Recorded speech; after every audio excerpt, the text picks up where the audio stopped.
अस्सलाम वालेकुम dear investors. उम्मीद है आप सब लोग खैरियत से होंगे। आज हम अपने नवंबर आउटलुक का आगाज़ करते हैं। और जैसा कि आपकी नॉलेज में है कि अ, जो स्टॉक मार्केट है वो थोड़ी वॉलेटिलिटी रही है अक्टूबर के महीने में। हमने देखा है कि अक्टूबर के महीने में KMI 30 इंडेक्स तकरीबन 5.5% नेगेटिव रिटर्न शो किया है उसने।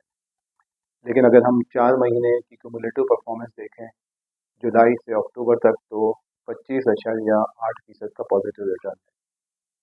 और ये पहला महीना है 4 महीने, पिछले 4 महीने के बाद के स्टॉक मार्केट ने एक नेगेटिव रिटर्न दिया है। लेकिन अल्हम्दुलिल्लाह market has been very resilient. और हमने देखा है कि जैसे ही मार्केट में करेक्शन आता है तो नीचे there are lot of institutional and individual buyers who are investing in the market. और अगर आप इस ग्राफ को भी चेक करेंगे तो आपको पता चलेगा कि बेसिकली ये परफॉर्मेंस है इंडेक्स की। और इसके बाद अगर आप देखते हैं कि ये आप देखिएगा इसमें कि इसमें जो इंश्योरेंस सेक्टर ने और फॉरेन इन्वेस्टर्स ने और म्यूचुअल फंड्स ने कलेक्टिवली तकरीबन $100 मिलियन की सेलिंग की है। लेकिन इस सेलिंग को बैलेंस किया है बैंक्स ने, कॉर्पोरेट्स ने और इंडिविजुअल्स ने। तो ये इंडिकेशन है कि जब मार्केट में थोड़ा भी करेक्शन आता है तो it's a good opportunity to invest in the stock market. क्योंकि ओवरऑल अगर आप देखें जो 9 मंथ के रिजल्ट्स आए हैं वो माशाल्लाह बहुत अच्छे रिजल्ट्स आए हैं। और अगर 9 मंथ के बेसिस पे देखा जाए तो अर्निंग ग्रोथ 13.6% रही है। मार्केट में करेक्शन की बहुत सारी वजूहत होती हैं, लेकिन उनमें एक वजह जो थी वो जियो पॉलिटिकल टेंशन था। हमने देखा है कि अफगानिस्तान बॉर्डर में कुछ चीज़ें नॉर्मल नहीं हैं और जिसका बड़ा इम्पैक्ट रहा है। और अब कोशिश की जा रही है कि जो टेम्परेरी सीज फायर है उसको परमानेंट सीज फायर में कन्वर्ट किया जा सके। इसमें ब्रदर कंट्रीज हमारी जो है तुर्किया और कतर जो है वो एक इम्पॉर्टेंट रोल प्ले कर रहा है। इकोनॉमी के ऊपर हम बात करें तो इकोनॉमिक इंडिकेटर्स मिक्स रहे हैं। हमने देखा है कि अगर देखा जाए तो इन्फ्लेशन जो है हमारा अंडर कंट्रोल रहा है। और तकरीबन 5.4% के करीब इन्फ्लेशन हम एक्सपेक्ट कर रहे हैं कि जो अभी अक्टूबर का जो डेटा आएगा तो 5.4% इन्फ्लेशन होगा। लेकिन एक अच्छी बात यह है कि स्टेट बैंक की जो फोकास्ट है वो ये है कि इन्फ्लेशन के ऊपर बहुत बड़ा इम्पैक्ट जो है वो फ्लड्स का नहीं आएगा। क्योंकि एक्सपेक्टेशन ये है कि लॉसेस बहुत ज़्यादा नहीं हुए हैं। ये हमारी इन्फ्लेशन की आउटलुक है। अगर आप देखेंगे तो हमारी आउटलुक यही है कि ये इन्फ्लेशन जो है तकरीबन 5 से 6% के दरमियान जून 26 तक रहेगा, सॉरी जनवरी 26 तक रहेगा। और उसके बाद फरवरी से इसमें इजाफा देखा जाएगा और 7 से 9% के दरमियान रहेगा। तो इसलिए हम एक्सपेक्ट करते हैं कि पॉलिसी रेट में फ़िलहाल एक स्टेबिलिटी रहेगी। और अगले साल हम एक्सपेक्ट करते हैं कि some time by June 26 we can expect a cut in the policy rate by 50 basis point to 1%।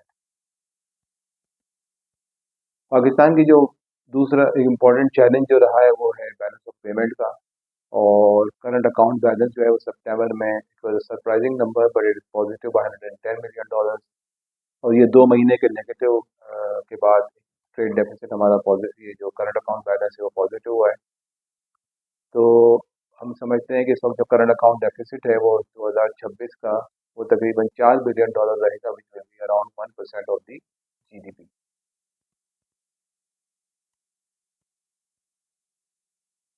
GDP growth के ऊपर हमारे एस्टीमेट ये हैं कि ये हम बल्कि हम अपने एस्टीमेट शेयर करने के बजाय हम आपसे डिफरेंट मल्टीलैटरल एजेंसीज के और स्टेट बैंक के और गवर्नमेंट के जो मिनिस्ट्री ऑफ फाइनेंस के नंबर है वो शेयर कर रहे हैं। इसकी जो रेंज है वो 3% से लेकर 4.2% है।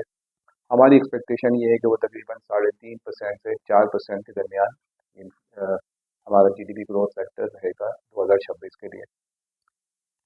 एक जो पॉजिटिव डेवलपमेंट हुई इस महीने में कि IMF के साथ स्टेट स्टाफ लेवल एग्रीमेंट जो है वो साइन हो गया है। और हम एक्सपेक्ट करते हैं कि पाकिस्तान के जो एक्सपेक्टेशन है कि जो $1.2 बिलियन का जो आउटफ्लो है वो दिसंबर से पहले पहले, दिसंबर ख़त्म होने से पहले पहले हो जाएगा। तो इस तरह स्टेट बैंक के जो रिजर्व है वो $14.5 बिलियन से इंक्रीज होकर तकरीबन $15 बिलियन, $15.5 बिलियन तक पहुँच जाएंगे।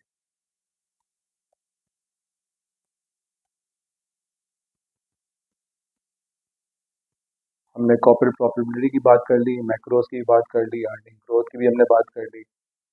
हम समझते हैं कि इस वक्त जो इम्पोर्टेंट चीज़ है वो देखने की ये है कि मार्केट में लिक्विडिटी कैसी है। और हम देख रहे हैं कि माशाल्लाह से लिक्विडिटी बहुत ज़्यादा है। लोग फोकस कर रहे हैं कि मनी मार्केट फंड में जो कि रिटर्न्स कम है तो स्टॉक मार्केट की तरफ ज़्यादा फोकस है लोगों का। और माशाल्लाह स्टॉक मार्केट में काफ़ी परफॉर्म भी किया है। हमारी प्रोडक्ट रेंज से आप वाकिफ़ हैं। हमारे पास Lucky Islamic money market fund है, लकी इस्लामिक इनकम फंड है, Lucky Islamic fix term fund है और लकी इस्लामिक स्टॉक फंड है। और माशाल्लाह इसी महीने में इंशाल्लाह ताला नवंबर के महीने में हम अपने लकी इस्लामिक पेंशन फंड का भी आगाज़ करने वाले हैं। और इस फंड में आप इन्वेस्ट करके अपनी टैक्स टैक्स लायबिलिटी को कम कर सकते हैं और अपनी रिटायरमेंट के लिए लॉन्ग टर्म बेसिस पे सेविंग कर सकते हैं। तो उम्मीद है कि आप सब लोग हमारे हमारे फंड की परफॉर्मेंस से खुश हैं और हम उम्मीद करते हैं कि हम you will be our ambassadors and इंशाल्लाह we will have more investors coming into our fund very soon. अगर हमें रब्ता करने के लिए ये डिटेल्स हैं हमारे सेल्स के लोगों से आप रब्ता करें, हमारे इन्वेस्टमेंट एडवाइजर से रब्ता करें and they will be available to help and guide you for your investment objective. Thank you so much. अस्सलाम वालेकुम। म्यूचुअल फंड्स में सरमायाकारी के नताइज मार्केट के हालात पर मुनहसर हैं। सरमायाकारी की पॉलिसियों और रिस्क को बखूबी समझने के लिए ऑफरिंग दस्तावेजात का मुताला कीजिए।